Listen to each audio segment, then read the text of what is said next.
औज़ुबिल्लाहि मिनश्शैतानिर्रजीम बिस्मिल्लाहिर्रहमानिर्रहीम अस्सलामु अलैकुम वरहमतुल्लाहि वबरकातुहू। आज के रोज़ हम टॉपिक को डिस्कस करेंगे। पहला है क्रिप्स मिशन, दूसरा है वेवल प्लान, तीसरा है शिमला कॉन्फ्रेंस और चौथा है काबीना मिशन का प्लान। वो हम आगे जाके उसको डिस्कस करेंगे।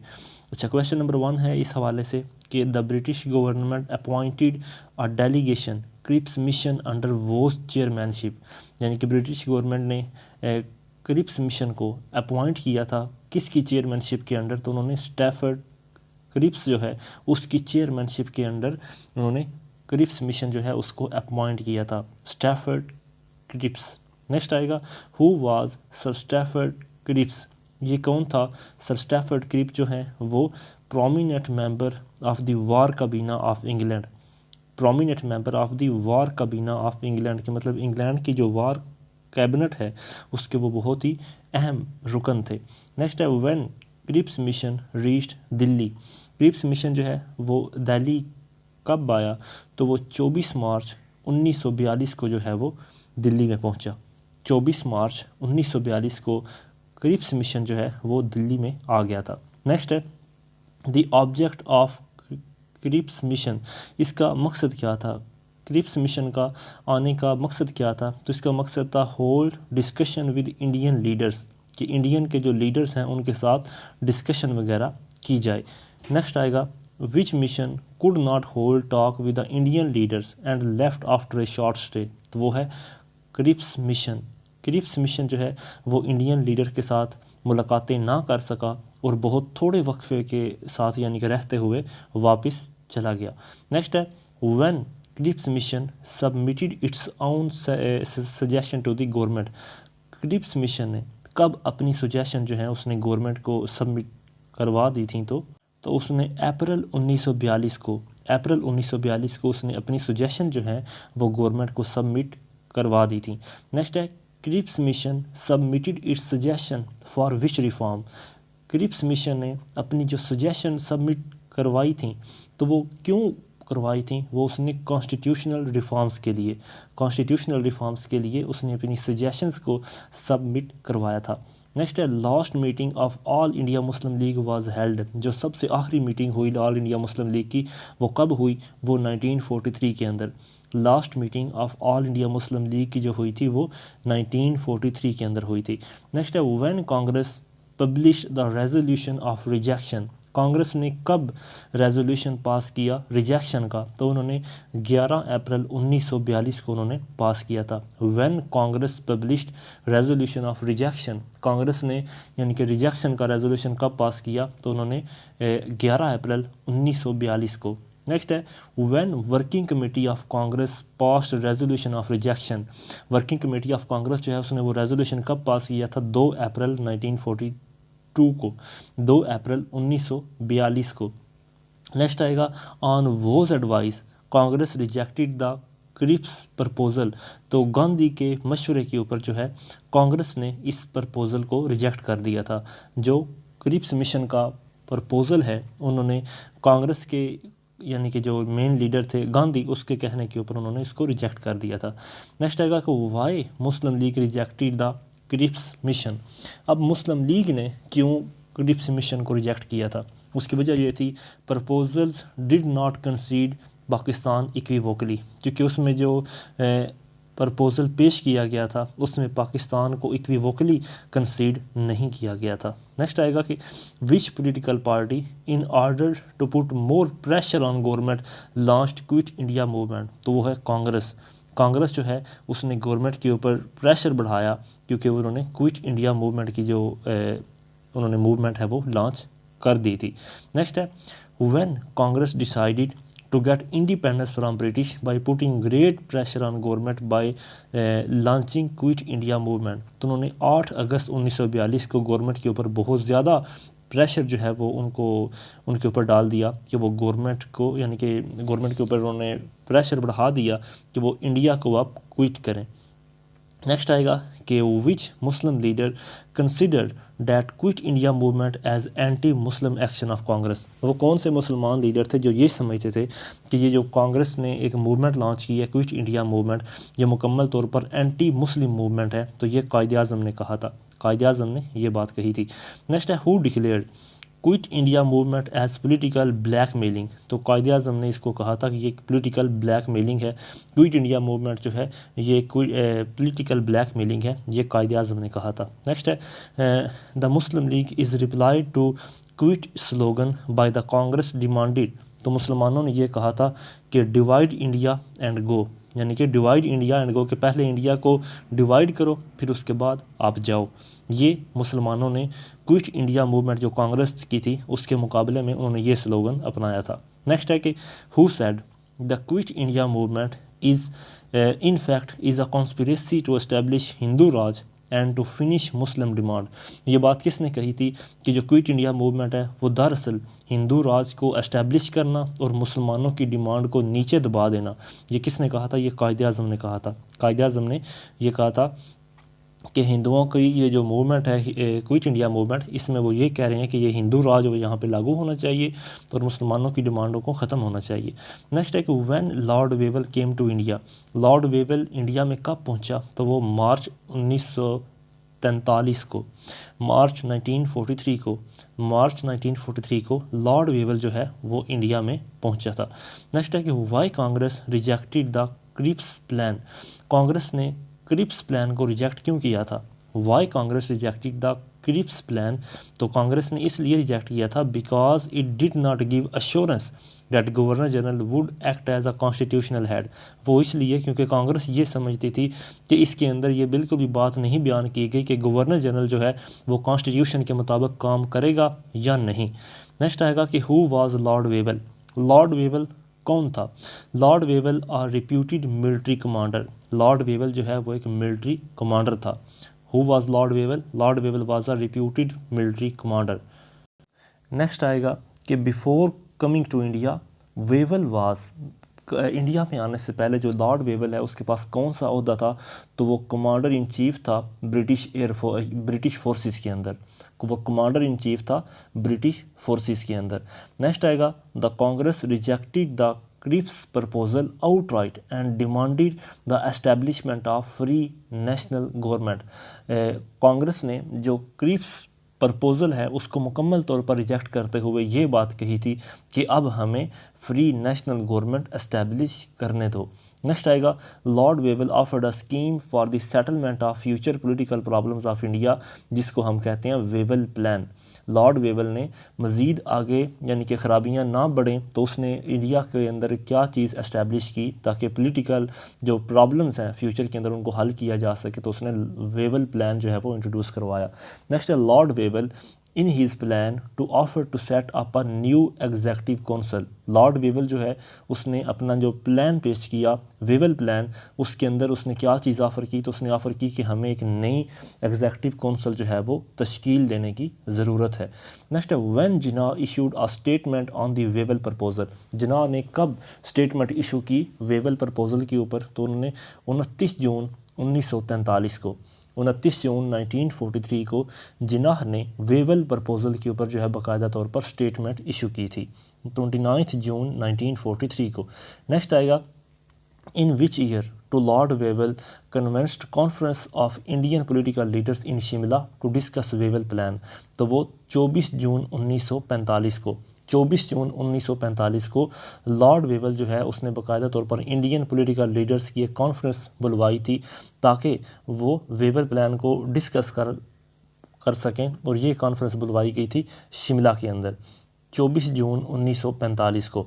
नेक्स्ट है व्हेन गांधी, जिसका नाम मोहनदास करमचंद गांधी था, उसने पॉलिटिक्स को कब खैराबाद कह दिया? तो उसने 1945 को, गांधी ने 1945 के अंदर पॉलिटिक्स को खैराबाद कह दिया था।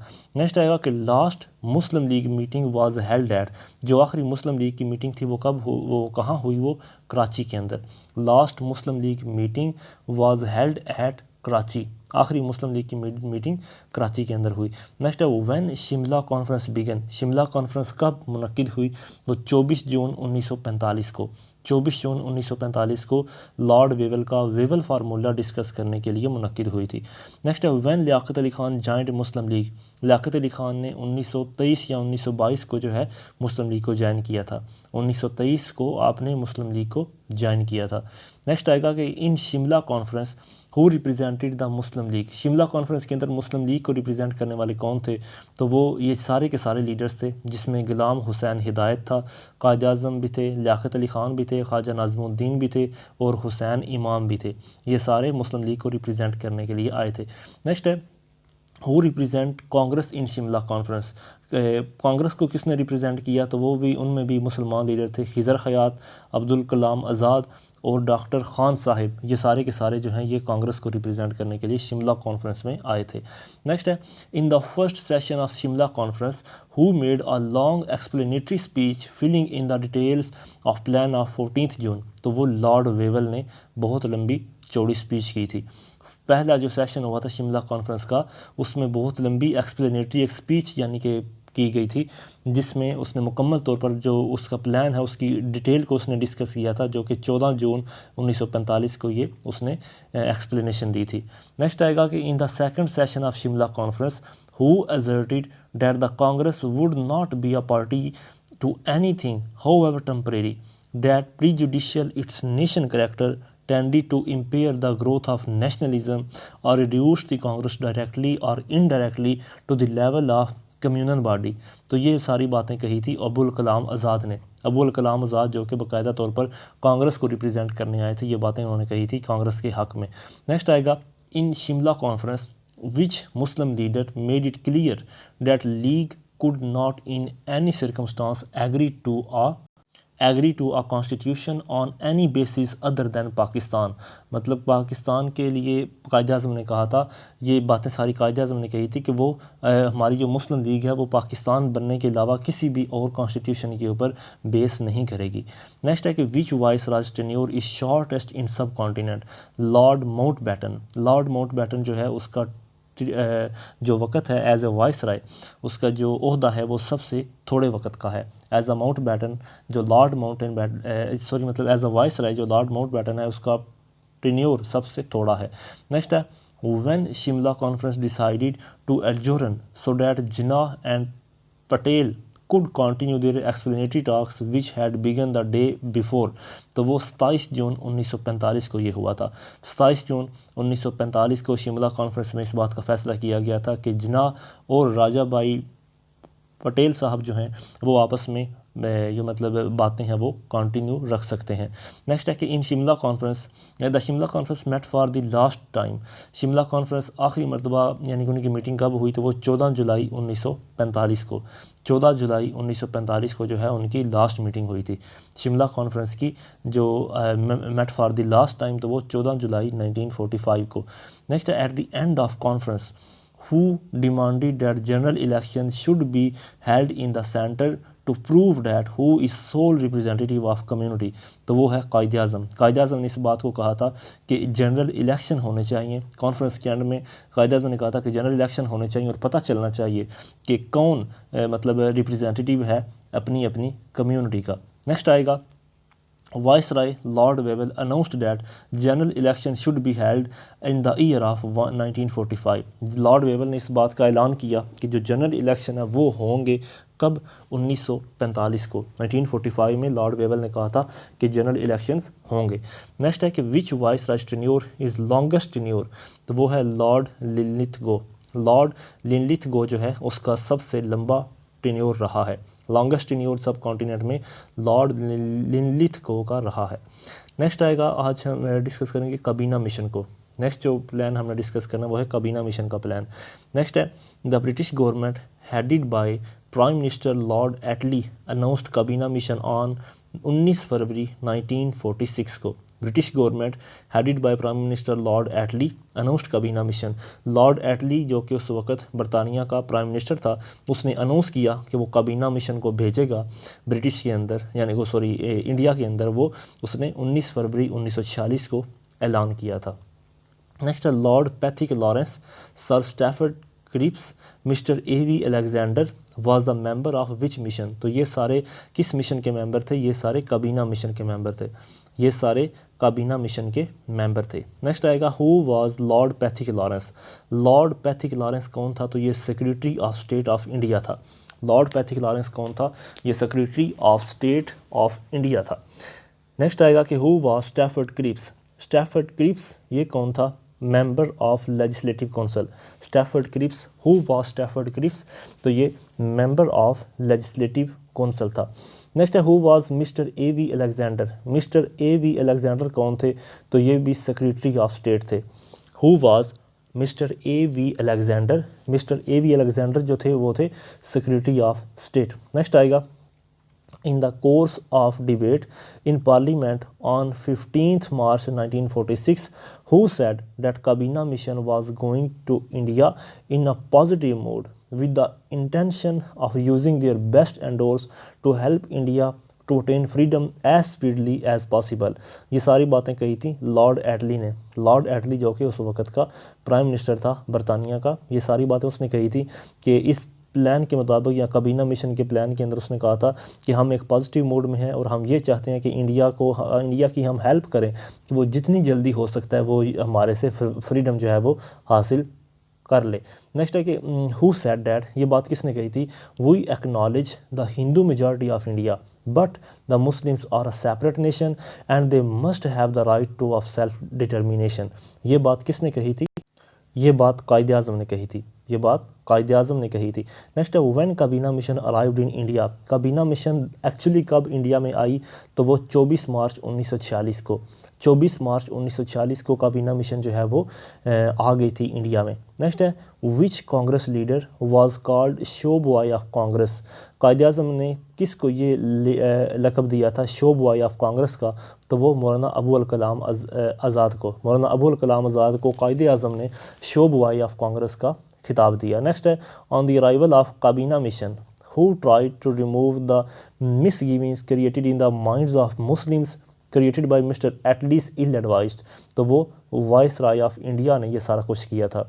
ऑन द अराइवल ऑफ काबीना mission who tried to remove the misgivings created in the minds of Muslims created by mister Attlee. मतलब मिस्टर एटली ने जो बातें कही थी जो कि मुसलमानों के लिए बाकायदा तौर पर एक चोट थी, तो उसकी तमाम बातों की तरफ से किसने मतलब खराफात को रिमूव करने की कोशिश की? तो वो वाइस राय ऑफ इंडिया जो था उसने रिमूव करने की कोशिश की। नेक्स्ट है कि which Muslim leader made it clear to the cabinet mission that Muslims majority areas should be group together to make a sovereign and independent state. ये बात कही थी कायदे आज़म ने। कायदे आज़म ने कहा था कि जो मुस्लिम मेजॉरिटी एरियाज़ हैं उनको इकट्ठा करके एक अलग सॉवरन कंट्री जो है वो तश्कील दिया जाए। नेक्स्ट है कि व्हेन काबीना मिशन अनाउंस्ड इट्स प्लान। काबीना मिशन ने अपना प्लान कब अनाउंस किया? तो 16 मई 1946 को, 16 मई 1946 को काबीना मिशन ने अपना प्लान बाकायदा अनाउंस किया था। नेक्स्ट है अंडर द काबीना mission comprise under the Kabina mission compromise formula was to remain united and the right of self determination was apparently conceded to the Muslims। यानी कि right of self determination का जो है काबीना mission ने इस बात का जोर दिया कि उनको भी हक होना चाहिए सेल्फ डिटर्मिनेशन का। नेक्स्ट आएगा कि वेयर काबीना mission arranged a joint conference. काबीना मिशन ने जॉइंट कॉन्फ्रेंस का अरेंजमेंट कहाँ पर किया? काबीना मिशन ने जॉइंट कॉन्फ्रेंस का जो अरेंज है वो उन्होंने शिमला के अंदर किया था, शिमला के अंदर। नेक्स्ट है which Congress leaders represented the Congress in Shimla conference. Shimla conference के अंदर कांग्रेस को किसने रिप्रेजेंट किया था? वो पटेल साहब, अब्दुल जाफ़र ख़ान, अबुल कलाम आज़ाद और नेहरू, ये सारे के सारे मिलकर इन्होंने रिप्रेजेंट किया था शिमला कॉन्फ्रेंस के अंदर कांग्रेस को। नेक्स्ट है कि which leader of Muslim League represented the Muslim League in Shimla conference. तो वो भी नवाब इस्माइल, अब्दुल रब नश्तर, लियाकत अली ख़ान और कायदे आज़म, ये सारे थे मुस्लिम लीग की जानब से रिप्रेजेंट करने वाले। नेक्स्ट है विच political party of India insisted on the single constituent assembly to make the constitution for all India federal government। तो वो थी कांग्रेस जो है वो इस बात पर इत्तेफाक कर। आज के लिए इतनी, इंशाल्लाह बाकी हम नेक्स्ट वीडियो में डिस्कस करेंगे। अस्सलाम वालेकुम।